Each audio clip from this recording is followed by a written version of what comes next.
హైదరాబాద్లో బీజేపీ అభ్యర్థి మాధవీలతకు ప్రచారానికి వచ్చిన మహారాష్ట్రకు చెందిన బీజేపీ నాయకురాలు, గతంలో ఇండిపెండెంట్గా ఉండే ప్రస్తుత బీజేపీ నాయకురాలైన నవనీత్ రాణా చాలా అభ్యంతరకరమైనటువంటి వ్యాఖ్య చేశారు. 15 సెకండ్లు సరిపోతుంది మాకు అని. దాన్ని నేను ఎక్కువ వివరంగా చెప్పలేను, కానీ మీకు గుర్తుండే ఉంటుంది. ఎంఐఎం నాయకుడు అక్బరుద్దీన్ ఓవైసీ కొన్నేళ్ల క్రితం చాలా అభ్యంతరకరమైన వ్యాఖ్యలు చేశాడు. మాకు పోలీసులు పక్క జరగండి, 15 నిమిషాల సమయం ఇవ్వండి అంటూ వ్యాఖ్యలు చేశారు. దీనిపైన నేను ఆ రోజుల్లో కూడా చాలా తీవ్రంగా విమర్శించాను. విచిత్రం ఏంటంటే చాలా రాజకీయ పార్టీలు దానిపైన ఆశించిన స్థాయిలో స్పందించలేదు. ఏకంగా ఆ కేసు రిజిస్టర్ అయ్యి కూడా ఆ కేసులో అక్బరుద్దీన్ ఓవైసీకి ఏ శిక్ష పడలేదు. బీఆర్ఎస్ ప్రభుత్వం ఉండగా శిక్ష పడాలని బీజేపీ శాసనసభ లోపల బయట పెద్ద ఉద్యమాలు కూడా చేసింది, ఏమీ లేదు. కానీ అక్బరుద్దీన్ ఓవైసీ అంత ఉన్మాదపూరితమైన వ్యాఖ్యలు చేసి ఓపెన్గా వీడియోలు కూడా ఉన్నా కూడా చట్టం అతన్ని ఏమీ చేయలేకపోయింది. కారణం ఎంఐఎం బీఆర్ఎస్కు మధ్య ఉన్న దోస్తాన్. చాలా ఆశ్చర్యం ఏంటంటే బీజేపీ దానిపైన చాలా ప్రెస్ చేయాలి, కానీ బీజేపీ కూడా పెద్ద మొబిలైజేషన్ దానిపైన చేసింది లేదు. ఏదో స్టేట్మెంట్లు ఇవ్వడమే తప్ప. బహుశా బీజేపీ కూడా అనుకోవచ్చు, అక్బరుద్దీన్ ఓవైసీ అలాంటి స్టేట్మెంట్లు ఇస్తుంటేనే మనకు లాభం కదా అని. సో ఇప్పుడు తాజాగా మళ్ళీ మొదలైంది. లోక్సభ ఎన్నికలు దగ్గర పడుతున్నాయి. తెలంగాణ అదృష్టవశాత్తు మతపరమైన అంశాలు తెలంగాణ ఎన్నికలు శాసించడం లేదు. ఇప్పుడు మతపరమైన ఉద్రిక్తతల్ని, భావోద్వేగాల్ని రెచ్చగొడితే తమకు లాభము అనుకునే ప్రయత్నం జరుగుతున్నట్టుగా కనబడుతోంది. అందుకే నవనీత్ రాణా 15 సెకండ్లు చాలు అని ఒక వీడియో పోస్ట్ చేసి ఓవైసీ బ్రదర్స్ని ట్యాగ్ చేశారు. ఇక ఓవైసీ ఊరుకుంటాడా? వెంటనే మోడీజీ 15 సెకండ్లు ఏంది, 1 అవర్ ఇవ్వండి, మేము భయపడడం లేదు, మేము దానికి రెడీ అంటూ బస్తీ మీద సవాలంటూ ఆయన ముందుకొచ్చాడు. సో దీనివల్ల ఏం చేయదలుచుకున్నారు? హైదరాబాద్ తగలబెట్టదలుచుకున్నారా? వీళ్ళకి 15 సెకండ్లు వాళ్ళకి 15 నిమిషాలు ఇచ్చి హైదరాబాద్లో ఏం చేస్తారు? ఐటీఐఆర్ ప్రాజెక్ట్ తెస్తారా? వీళ్ళకి 15 సెకండ్లు వాళ్ళకి 15 నిమిషాలు ఇస్తే హైదరాబాద్లో ఐఏఎం వస్తుందా? హైదరాబాద్లో ఇన్ఫర్మేషన్ టెక్నాలజీ రంగం బాగుపడుతుందా? హైదరాబాద్లో ఏమి డెవలప్ అవుతుంది? వీళ్ళకి 15 సెకండ్లు 15 నిమిషాలు ఇస్తే. అంటే వారు 15 సెకండ్లు వీళ్ళు 15 నిమిషాలు హైదరాబాద్ తగలబెడతారు, తెలంగాణను తగలబెడతారు. దానివల్ల తెలంగాణ సమాజం ఏం లాభపడుతుంది? జిహెచ్ఎంసీ ఎన్నికల్లో ఇలాగే భాగ్యనగర్ హైదరాబాద్ అంటూ పెద్ద కార్యక్రమం నడిపారు. ఇది నేను ఆ రోజుల్లో కూడా చెప్పాను.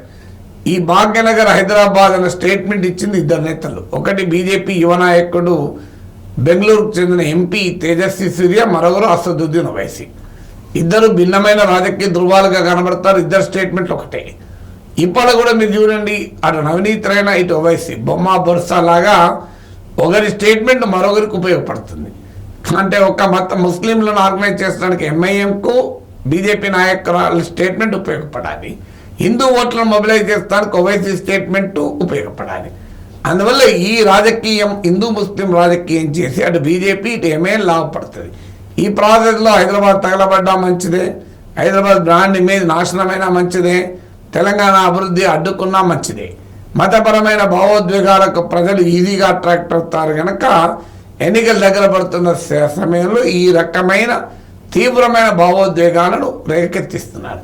దీనివల్ల జాతీయ స్థాయిలో కూడా ఓవైసీకి వ్యతిరేకంగా బీజేపీ పోరాడుతుంది అనేటువంటి భావన కలిగించడం ద్వారా ఓవైసీ పట్ల ముస్లింల్లో కలుగుతున్న అనుమానాలని ఎదుర్కోవడం. నేను గతంలో కూడా చెప్పాను, హైదరాబాద్లో మాధవీలత పైన హైప్ దేనికి అని. ఇలా వీడియో చూసి ఉంటారు చాలామంది. అందులో కూడా చెప్పింది అంటే ముస్లిం ఓటర్లకు ఓవైసీ వ్యవహారం అర్థమవుతుంది. ఓవైసీ హైదరాబాద్లో సీటు దాటి తెలంగాణలో 17 సీట్లలో ఒక్క సీటు కూడా పోటీ చేయడు. అసెంబ్లీ ఎన్నికల్లో హైదరాబాద్ దాటి 7-8 సీట్లు దాటి ఎక్కడ పోటీ చేయడు, 7, 8 లేదా 9. కానీ యూపీలో పోటీ చేస్తున్నట్టాడు, బీహార్లో చేస్తున్నట్టాడు, బెంగాల్లో చేస్తున్నట్టాడు. ఎందుకు? అక్కడ పోటీ చేసి ఆడ నాన్ బీజేపీ పార్టీస్కి వస్తున్న ఓట్లను తాను తీసుకొని పరోక్షంగా బీజేపీకి లాభపడడం. ఇది ఓవైసీ చేస్తున్న వ్యవహారం. ఇది ముస్లిం ఓటర్లకు కూడా అర్థమైంది. అందుకే బెంగాల్లో ఓవైసీకి అవకాశం లేకుండా చేశారు. బీహార్లో ఎంఐఎం తరఫున గెలిచిన 5 ఎమ్మెల్యేలు ఆర్జేడీలో చేరారు. కర్ణాటకలో ముస్లిం ఓటర్లు ఎంఐఎం మద్దతు ఇచ్చిన జేడీఎస్కు సపోర్ట్ చేయక కాంగ్రెస్కు సపోర్ట్ చేశారు. తెలంగాణలో కూడా ఎంఐఎం మద్దతు ఇచ్చిన బీఆర్ఎస్ నుంచి కాంగ్రెస్ గణనీయంగా ముస్లిం ఓటు తెచ్చుకుంది. అందువల్ల ఇలా with in the Muslim community Owaisi లెజిటిమసీని పెంచితే తమకు లాభం కనుక బీజేపీ నాయకులు పెద్ద ఎత్తున ఓవైసీని అటాక్ చేస్తున్నారు. 44-45 రోజుల్లో ఇంకా బీజేపీ జాతీయ నాయకులు వచ్చి కూడా ఓవైసీని టార్గెట్ చేస్తారు.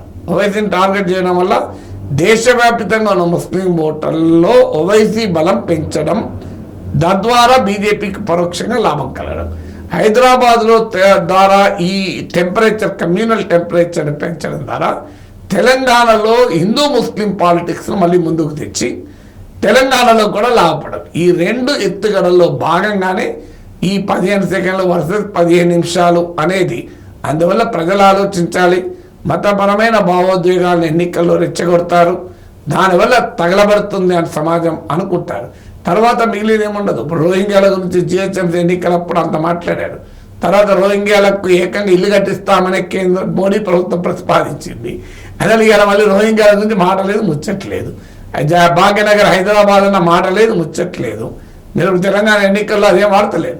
అందువల్ల ఫార్చునేట్లీ 2024 లోక్సభ ఎన్నికల్లో దేశం అంతటా కూడా ఈ హిందూ ముస్లిం బైనరీ పనిచేయడం లేదు.